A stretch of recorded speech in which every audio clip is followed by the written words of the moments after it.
भारत और जर्मनी के बीच कई समझौते हुए। ऐसे में उन समझौतों में से एक जो सबसे बड़ा समझौता और सबसे बड़ी बात निकलकर सामने आई है वो है वीजा को लेकर। यानी अब भारतीय यात्रियों को एक बहुत बड़ी राहत इस डील के बाद मिली है, जिसके लिए अब लोगों को वीजा की जरूरत नहीं पड़ेगी। लेकिन यहाँ पर ध्यान देने वाली बात यह है कि यहाँ पर बात हो रही है ट्रांजिट वीजा की। तो चलिए जरा इसे हम समझते हैं। भारत और जर्मनी दोनों देशों के प्रतिनिधियों ने राजनीतिक उथल-पुथल से उत्पन्न चुनौतियों का सामना करने के लिए द्विपक्षीय संबंधों को मजबूत करने की बात कही। ऐसे में प्रधानमंत्री मोदी और जर्मन चांसलर मर्ज के बीच हुई मीटिंग के बाद 19 समझौतों पर हस्ताक्षर हुए। लेकिन आपके काम की जो चीज निकलकर सामने आई वो ये है कि अब भारत के लोगों को ट्रांजिट वीजा की जरूरत नहीं है, वो इसके बिना भी जर्मनी से होकर जा सकते हैं। अब ऐसे में आपके मन में सवाल उठ रहा होगा कि आखिरकार ये ट्रांजिट वीजा क्या है। तो भारतीय नागरिकों को अगर किसी देश की यात्रा पर जाना है और उस देश के लिए जाने का रास्ता जर्मनी एयरपोर्ट से होकर जाता है तो उसके लिए ट्रांजिट वीजा की जरूरत होती है। थोड़ा आसान शब्दों में इसे समझते हैं। अगर आप किसी देश की यात्रा पर जाना चाहते हैं और इसके लिए आपको रास्ता जर्मनी का लेना है, यानी आपको जर्मनी के एयरपोर्ट से फ्लाइट चेंज करनी है, तो इसके लिए आपके पास जर्मनी के ट्रांजिट वीजा का होना जरूरी था। ट्रांजिट वीजा की वजह से ही भारत के लोगों को जर्मनी के एयरपोर्ट पर उतरने की परमिशन मिलती थी।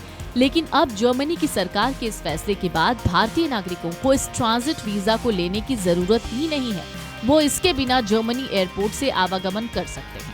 चलिए जरा इसे और आसानी से समझते हैं। तो कुल मिलाकर जिस तरीके से भारत और जर्मनी के बीच में डील हुई, उस डील में कागजी झंझट खत्म हो गया है। यानी जर्मनी ने भारतीयों के लिए दरवाजे खोल दिए हैं और बिना ट्रांजिट वीजा आप जर्मनी जा सकते हैं। यानी अगर आप भारत से यात्रा करते हैं और किसी तीसरे देश में जा रहे हैं तो उसका रास्ता जर्मनी के एयरपोर्ट से होकर जाता है, तो उन्हें अलग से ट्रांजिट वीजा के लिए आवेदन नहीं देना होगा। ये घोषणा जर्मनी के चांसलर फ्रेडरिक मर्ज की भारत यात्रा के बाद की गई। मर्ज 12 से 13 जनवरी तक भारत के दौरे पर हैं। ये उनकी भारत की पहली और एशिया की भी पहली आधिकारिक यात्रा है। प्रधानमंत्री मोदी ने इस फैसले के लिए जर्मनी के चांसलर फ्रेडरिक मर्ज का धन्यवाद दिया। दोनों नेताओं ने कहा कि इस कदम से भारतीय नागरिकों को यात्रा में सहूलियत मिलेगी। दोनों देशों के लोगों के बीच आपसी जुड़ाव और मजबूत होगा।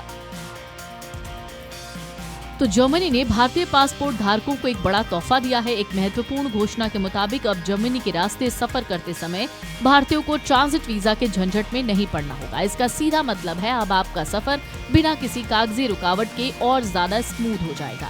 ट्रांजिट वीजा की जरूरत तब पड़ती है जब आप किसी देश में घूमने या रहने नहीं जा रहे, बल्कि केवल वहाँ के हवाई अड्डे पर रुककर अपनी अगली कनेक्टिंग फ्लाइट पकड़ना चाहते हैं।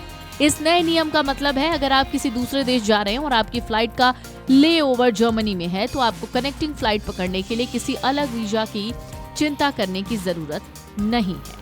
अब आप बिना ट्रांजिट वीजा के जर्मनी के अंतर्राष्ट्रीय ट्रांजिट एरिया में रुक सकते हैं और अपनी अगली फ्लाइट ले सकते हैं। इस फैसले का मकसद भारतीयों के लिए यात्रा को आसान बनाना है।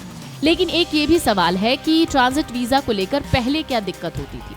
दरअसल पहले जो नियम थे वो काफी सख्त थे। पहले भारतीय नागरिकों को फ्रैंकफर्ट, म्यूनिख या बर्लिन जैसे हवाई अड्डों पर केवल ट्रांजिट एरिया में रहने के लिए भी शेंगेन ट्रांजिट वीजा, यानी जिसे ए कैटेगरी का वीजा कहते हैं, वो लेना पड़ता था। भले ही यात्री जर्मनी के अंदर कदम न रखें, फिर भी उन्हें ये वीजा बनवाना पड़ता था। लेकिन अब इस झंझट से मुक्ति मिल गई है।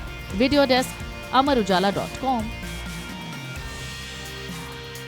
अगर आप ये वीडियो YouTube पर देख रहे हैं तो हमारे चैनल को सब्सक्राइब कर बेल आइकन दबाएं और Facebook पर देख रहे हैं तो हमारे पेज को लाइक करें।